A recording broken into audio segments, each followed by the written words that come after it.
Hello guys, welcome back to Sachin ஹாலா reviews. நான் உங்கள் ஹாலா பேசுகிறேன். இன்றைக்கி நம்ம காட்சியில் -1 படத்தை பற்றி ரிவ்யூ தான் பார்க்க போகிறோம். சேனலுக்குள்ளே போகிறதுக்கு முன்னாடி நம்ம வீடியோ சப்ஸ்கிரைப் பண்ணிட்டு பார்க்காம இருக்கிறவங்க சப்ஸ்கிரைப் பண்ணிட்டு பாருங்கள். உங்கள் ஃப்ரெண்ட்ஸுக்கு ஷேர் பண்ணிட்டு வீடியோக்கு லைக் கொடுத்துங்க. சரி, நம்ம வீடியோக்குள்ளே போய் பார்க்கலாம். ஓரளவு எடுத்துக்கிட்டு இந்த கதை உண்மையாக நல்லாயிருக்கும் கைஸ். இந்த படத்தில் காட்சியில் எப்படி மனுஷன் கொள்றாங்கிறத கதை. இந்த படத்தில் ஒரு காட்சியில் மற்ற காட்சியில் விட ரொம்ப சின்ன கைஸ்.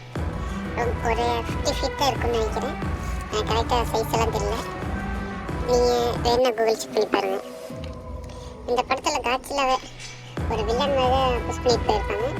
அதாவது ஒரு மான்ஸ்டர் எப்படி ஒரு சிட்டியை நாசம் பண்ணுறது தான் இந்த படத்தோட ஒன்லைனாகவே இருக்குது. இது பார்த்திங்கன்னா நம்ம பழைய காட்சிலா படம் தான் எடுத்திங்கன்னா அப்படி தான் இருக்கும். இதுவும் பழைய காட்சிலா படம் தான், ரொம்ப நாள் ரிலீஸ் ஆகும், இப்போ தான் ரிலீஸ் ஆகிருக்கு. அதாவது இந்த படம் விஎஃப்எக்ஸுக்காக ஆஸ்காரே ஜெயிச்சிருக்கு. ஸோ கண்டிப்பாக விஎஃப்எக்ஸை பாராட்டி ஆகணும். இந்த காட்சியில் வர ஒவ்வொரு சீக்வன்ஸுக்கும் கண்டிப்பாக எல்லாத்துக்கும் அள்ள விடும். ஒரு ரியல் லைஃப்பில் மான்ஸ்டர் அட்டகாசம் பண்ண எப்படி இருக்குமோ அதை அப்படியே தத்துவமாக காமிச்சிருப்பாங்க. இந்த படத்துக்கு நெகட்டிவ்ஸே இல்லையான்னு கேட்டிங்கன்னா, இது பார்த்தீங்கன்னா ஒரு இடத்துல லேக் அடிக்கும். முக்கியமாக நீங்கள் கிளைமேக்ஸ் எடுத்துக்கிட்டிங்கன்னா அதில் காட்சியில் ரொம்ப ஸ்லோவாக நகரும். அது சைஸுக்கு அதுக்கு இன்னும் அஜையில் இருக்கலாம். ஆனால் அந்த மாதிரி காமிக்கல. மனுஷன் ஈஸியாக அந்த காட்சியில் போடுற மாதிரி தான் இருக்கும். அது ஒன்றும் கொஞ்சம் நெகட்டிவ் பாயிண்ட்ஸ் இந்த படத்துக்கு.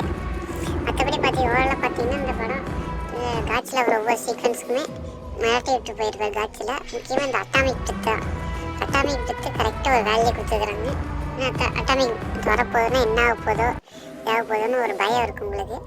அந்த த்ரில்லை கண்டிப்பாக மியூசிக்கோடு கலந்து கொடுத்துருப்பாங்க. அந்த விஷயத்தை அந்த படத்தை பாராட்டி ஆகணும். மற்றபடி பார்த்தீங்கன்னா ஓரளவுக்கு நீங்கள் டீசெண்டாக அந்த டைமில் ரிலீஸ் ஆன படம் உங்களுக்கு ஃபீல் ஆகலாம். இந்த படம் முழுக்க இந்த வேர்ல்டு வார் 2 பாதிக்கப்பட்ட ஜப்பான் மக்கள் காட்சியிலாக எவ்வளோ பாதிக்கப்படுறாங்கிறது தான் இந்த கதையாகவே இருக்கும். இந்த படம் நெட்ஃப்ளிக்ஸில் அவைலபிளாக இருக்குது. கண்டிப்பாக செக் பண்ணி பாருங்கள். ஓகே கேஷ், நீங்களோட ஆசமான வீடியோவில் சந்திக்க. Have fun, bye.